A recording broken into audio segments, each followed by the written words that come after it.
그는 위협도 하고 회유도 했어요. 2월 15일 벨라루스의 독재자 루카셴코는 전례 없는 폭탄 선언을 했습니다. 이것은 위협도 아니었고 러시아의 우크라이나 승리가 불가피하다는 거창한 선언도 아니었습니다.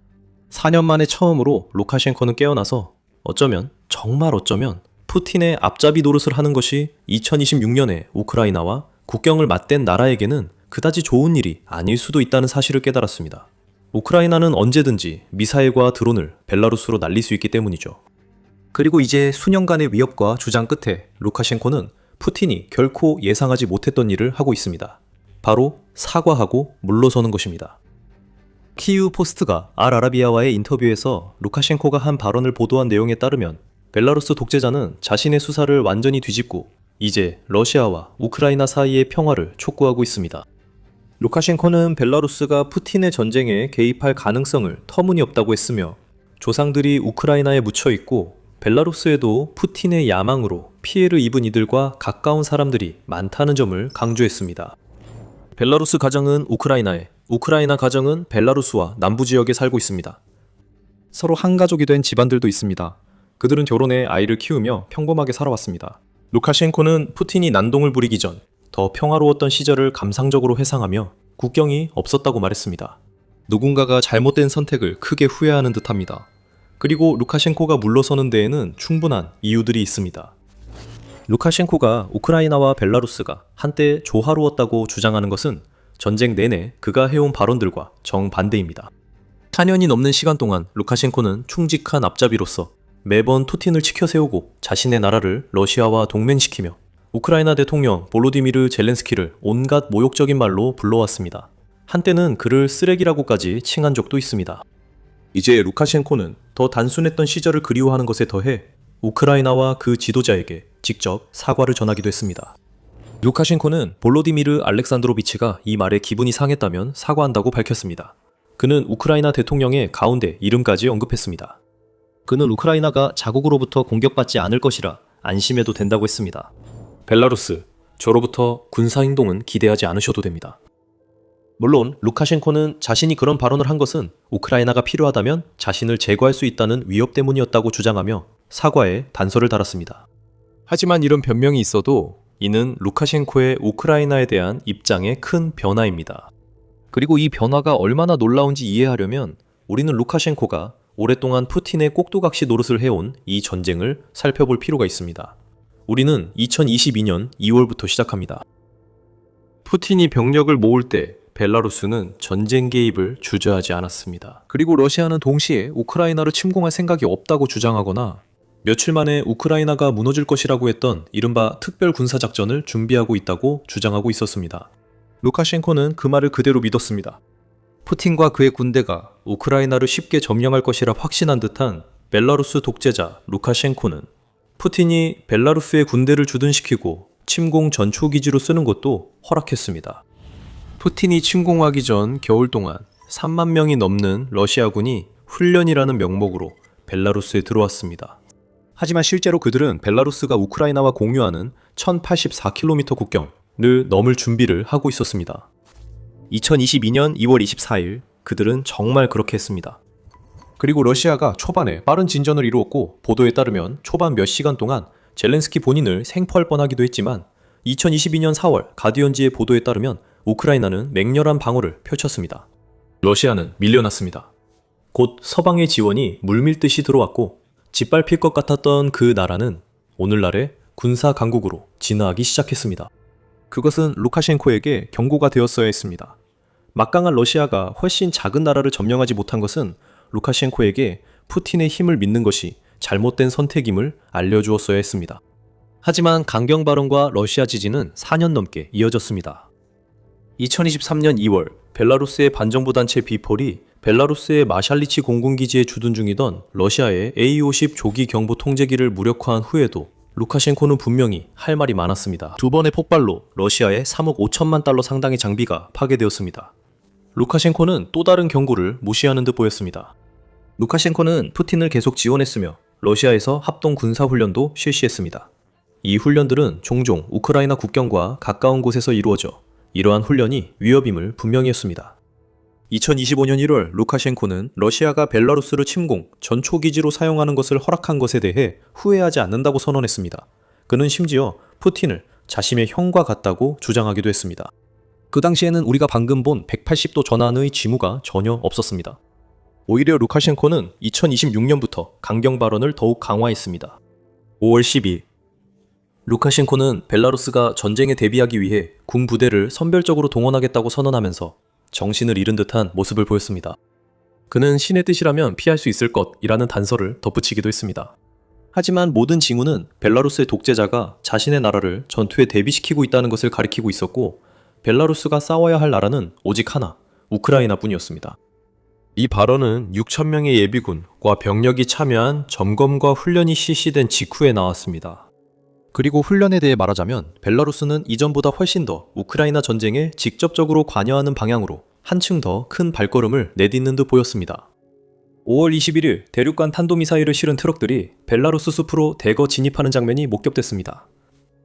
이들은 러시아와 함께 자국 영토에서 실시된 일련의 군사훈련의 일환으로 그곳에 있었습니다.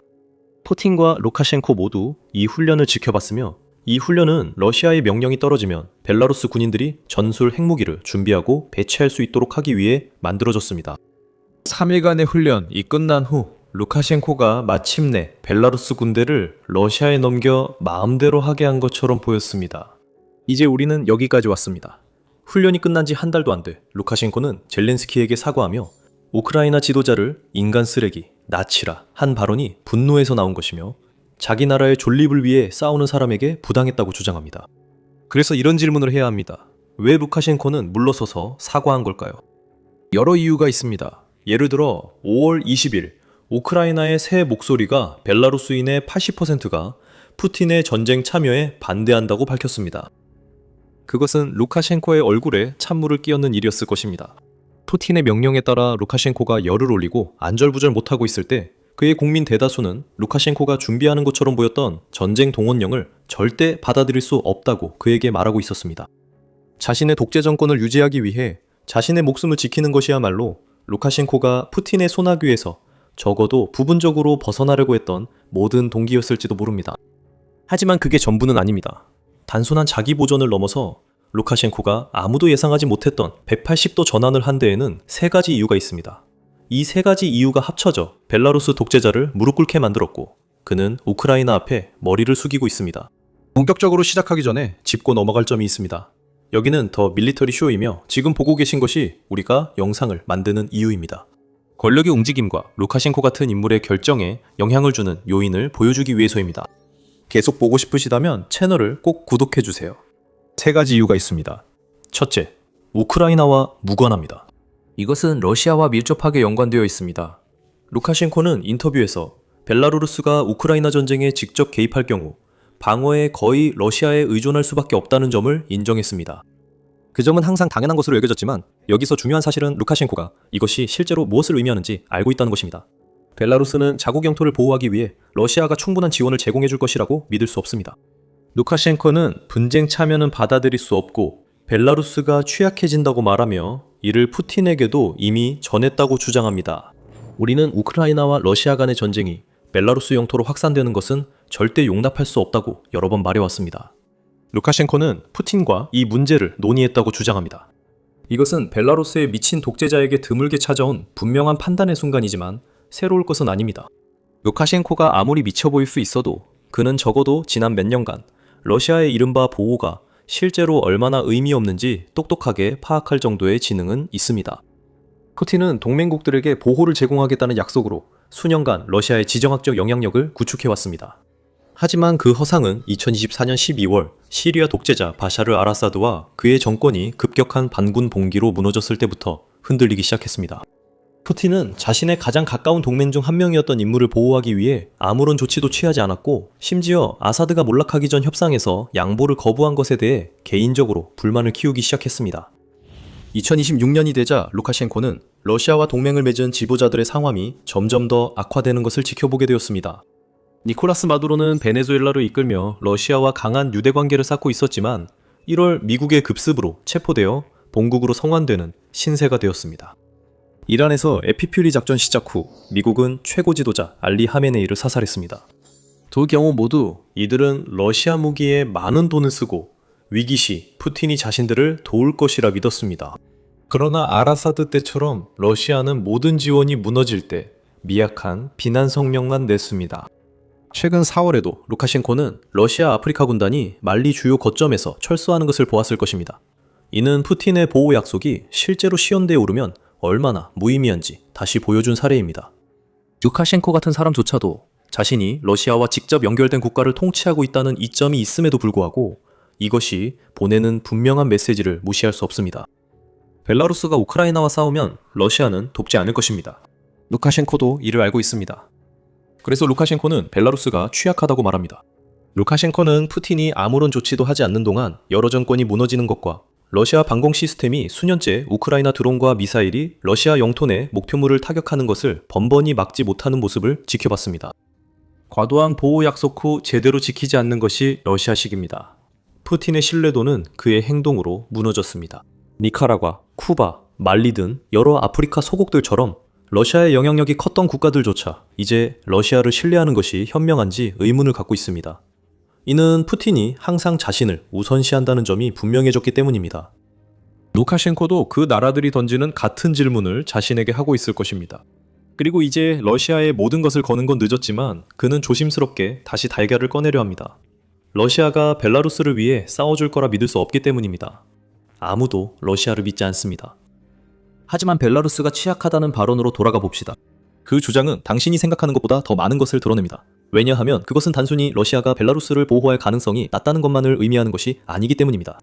그것은 또한 루카셴코가 사과를 하고 전쟁 내내 해왔던 허세에서 물러서려고 하는 두 번째 이유를 보여줍니다. 벨라루스 독재자 루카셴코는 우크라이나가 원하면 언제든 영토를 공격할 수 있고 막을 수 없다는 걸 압니다. 그래서 목표 지점만 타격하며 전선은 공격하지 않습니다. 우크라이나인들은 민간인, 역사적 문화적 기념물, 정유소, 공장들을 타격하고 있습니다. 그들은 드론을 이용해 러시아 전역, 오랄 산맥까지 공격하고 있습니다. 루카셴코는 지금 겪는 전쟁이 바로 이런 전쟁이라고 주장했습니다. 이게 진짜 무슨 의미인지 알아보기 전에 잠깐 되돌아가 봅시다. 민간인 말이죠, 루카셴코. 만약 누군가 그런 짓을 하고 있다면 그건 러시아입니다. 당신도 그걸 알고 있잖아요. 유엔 인권 최고대표 사무소에 따르면 러시아의 공격으로 인해 16,126명의 우크라이나 민간인이 사망한 것으로 확인됐습니다. 또한 5월 31일 기준으로 46,590명이 부상을 입었습니다. 6월 15일 루카셴코가 사과한 바로 그날 러시아의 공격으로 11명이 사망했습니다. 민간인을 겨냥하는 건 우크라이나가 아니라 러시아입니다. 하지만 루카셴코 메시지의 핵심은 우크라이나가 푸틴이 아마도 루카셴코에게 결코 생기지 않을 거라고 장담했을 능력을 갖췄다는 점입니다. 우크라이나의 핵심 전략은 깊은 타격이며 2026년에 더 중요합니다. 벨라루스의 독재자 루카셴코는 러시아의 목표물이 차례로 불타는 것을 지켜봅니다. 숫자가 모든 것을 말해줍니다. 5월에는 우크라이나가 2026년 들어 가장 강력한 심층 타격을 기록했습니다. 드론과 미사일을 이용해 러시아 전역에 18개 석유 및 가스 시설을 비롯해 여러 목표물을 공격했습니다. 이코노미스트에 따르면 우크라이나가 지금까지 2026년에 보여준 속도를 유지한다면 올해 말까지 러시아 영토에 대한 공격이 800건에 이를 것으로 예상됩니다. 루카셴코가 벨라루스가 취약하다고 말할 때 그는 자국이 우크라이나의 공중 공격을 막을 방법이 없으며 그 공격이 매우 빠르고 거세게 몰아칠 것임을 의미합니다. 벨라루스는 우크라이나와 접해 있어 공격이 쉽습니다. 그리고 벨라루스는 면적이 20만 7,595 제곱킬로미터에 불과해서 러시아보다 훨씬 작은 표적입니다. 벨라루스의 귀중한 장비와 산업시설들은 러시아처럼 넓게 퍼져 있지 않고 한 곳에 모여 있습니다. 만약 우크라이나가 공격을 선택한다면 표적이 너무 많아서 오히려 고민할 정도일 것이고 벨라루스는 그 공격을 막아낼 수 없을 것입니다. 벨라루스는 군사적으로 매우 취약합니다. 왜냐하면 벨라루스는 우크라이나 군대에게 마치 손바닥 위에 올려진 것처럼 완전히 노출되어 있기 때문입니다. 루카셴코는 주요 생명유지, 산업, 물류시설이 공격받을 것임을 완전히 이해한다고 했습니다. 그는 옳습니다.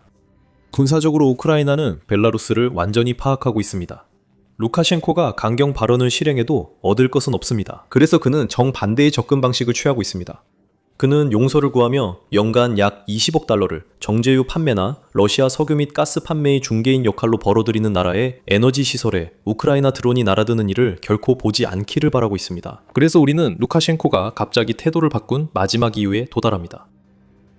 그리고 다시 한번 우리가 공유한 인용문 중 하나에서 그 이유가 암시되고 있습니다. 루카셴코는 벨라루스가 공중전에서 우크라이나 군대에 노출되어 있다는 것을 깨달았습니다. 하지만 그 취약성은 벨라루스군의 모든 측면에 걸쳐 있습니다. 간단한 사실은 벨라루스처럼 약소국은 우크라이나의 힘과는 도저히 비교할 수 없다는 것입니다.